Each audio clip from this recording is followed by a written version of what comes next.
Hi guys, எல்லாருக்கும் வணக்கம் guys. இந்த வீடியோவில் நம்ம என்ன பார்க்க போகிறோன்னா, என்னங்க இந்திய அணி இப்படி விளையாடுறாங்க. கண்டிப்பாக இந்திய அணி பார்த்தா பயமாக தாங்க இருக்குது.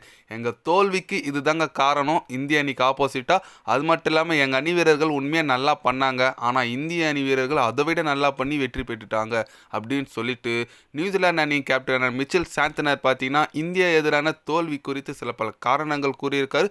அது மட்டும் இல்லாமல் இதுதாங்க தப்பு நாங்கள் பண்ணதுன்னு சொல்லிட்டு ஓப்பனாக பேசியிருக்காரு.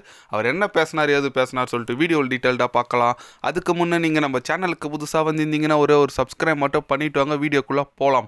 ஆமாங்க, மிச்சல் சாந்தனர் அவர் என்ன சொன்னார்னு கேட்டிங்கன்னா, இந்திய அணி உண்மையாக ஒரு ஆபத்தான அணியாக தாங்க இருக்காங்க. கண்டிப்பாக இந்த போட்டி நாங்கள் வென்றிருக்க வேண்டிய போட்டி தான். ஏன்னா ஒரு 250 தான் அடிக்கணும், ஈஸியான டார்கெட் நாங்கள் மிஸ் பண்ணிட்டோம். அது மட்டும் இல்லாமல் எங்கள் அணி வீரர்கள் பந்து வீச்சில் சரி ஃபீல்டிங்கில் சரி ரொம்ப அற்புதமாக பண்ணாங்க. நான் என்னோட வாழ்த்துக்கள் சொல்லிக்கிறேன்.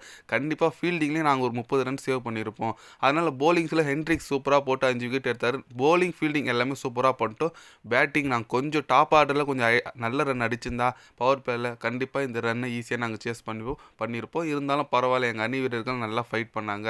கண்டிப்பாக எங்களுக்கு இது ஒரு பாடம். நாங்கள் அடுத்து செமிஃபைனல் சவுத் ஆஃப்ரிக்கா எதிர்கொள்கிறோம். கண்டிப்பாக இந்த ஒரு போட்டி நாங்கள் ஒரு நல்ல பாடமாக எடுத்துகிட்டு அடுத்த போட்டி இந்தியா ஃபைனலில் வந்தால் கண்டிப்பாக இந்தியாவை நாங்கள் எதிர்கொள்வோம் அப்படின்னு சொல்லிட்டு மிச்சல் சாந்தனர் பார்த்தீங்கன்னா செமையாக பேசியிருக்காருன்னே சொல்லலாங்க.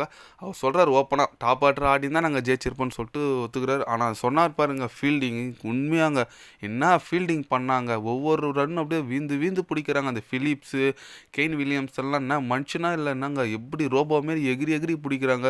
நம்ம விராட் கோலி விக்கெட்லாம் அது யாராலே பிடிச்சிருக்க முடியாதுங்க. செம டை அடிச்சு பிடிச்சார் ஃபிலிப்ஸு. அதனால் அவங்க சொன்ன மாதிரி போலிங் சூப்பராக போட்டாங்க. ஃபீல்டிங்கில் ஒரு 25லேருந்து 30 ரன் கண்டிப்பாக சேவ் பண்ணியிருப்பாங்க. அந்த அளவுக்கு செமையான ஒரு ஆல்ரவுண்டிங் பர்ஃபார்மன்ஸ் கொடுத்தாங்க. பட் பேட்டிங்கில் பார்த்தீங்கன்னா நம்ம ஆளுங்க சும்மாவா, வருண் சக்கரவர்த்தி கலைக்கு போட்டாருங்க. தமிழகத்தை சிங்கன்னு சொல்லலாங்க. அஸ்வின் போனோன்னா அடுத்த ஒரு ஆஃப் ஸ்பின்னர் உருவாயிட்டார் பாருங்க வருண் சக்கரவர்த்தி. உண்மையாக செமையான போட்டாருங்க. 5 விக்கெட். இப்போ தான் டெபியூட் ஆகிறார் எதில், சாம்பியன் ட்ராஃபியில் முதல் மேட்ச் இப்போ தான் விளையாடுறாரு. 5 விக்கெட் எடுத்துட்டாரு. இப்போது ரோஹித் சர்மா தாங்க தலைவலி, யார் அடுத்த மேட்ச்சில் இறக்குறதுன்னு. ஏன்னா அஷித் ராணா ட்ரா பண்ணி இவருக்கு ஒரு வாய்ப்பு தான் கொடுத்து பார்த்தாங்க. 5 விக்கெட் எடுத்துட்டாரு. அடுத்த போட்டியில் யாரை உட்கார வைக்கிறதுனே தெரியாத ஒரு சூழ்நிலையில் இருக்காங்கன்னு சொல்லலாங்க இந்திய அணி கேப்டனும் அப்புறம் கௌதம் கம்பீரும் கோச்சும். பரவாயில்ல விடுங்க, நம்ம இந்திய அணி தரமான அணியாக இருக்காங்க. கண்டிப்பாக அடுத்து செமிஃபைனல் யாரை எதிர்கொள்கிறோன்னா நம்ம பரம்பரை எதிரியான ஆஸ்திரேலியாவை. எஸ், நம்ம வேர்ல்டு கப்பில் தோத்தமே, ஃபைனலில் சொல்லி அடிச்சுட்டு போனாங்களே, அவங்க தான் நம்ம செமிஃபைனல் எதிர்கொள்கிறோம். கண்டிப்பாக பழிக்கு பழி வாங்கணுங்க, விடக்கூடாதுங்க. இந்த வாட்டி மிஸ் ஆகாது எனக்கு தோணுது. பார்க்கலாம். நீங்கள் சொல்லுங்கள், நம்ம வருண் சக்கரவர்த்தியோட போலிங்கும் இந்திய அணி நியூசிலாண்டை வீழ்த்திருக்காங்க.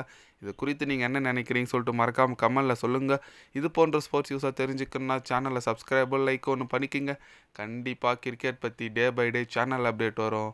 மறக்காமல் சப்ஸ்கிரைப் மட்டும் கொஞ்சம் பண்ணி வச்சுக்கோங்க. நன்றி, வணக்கம்.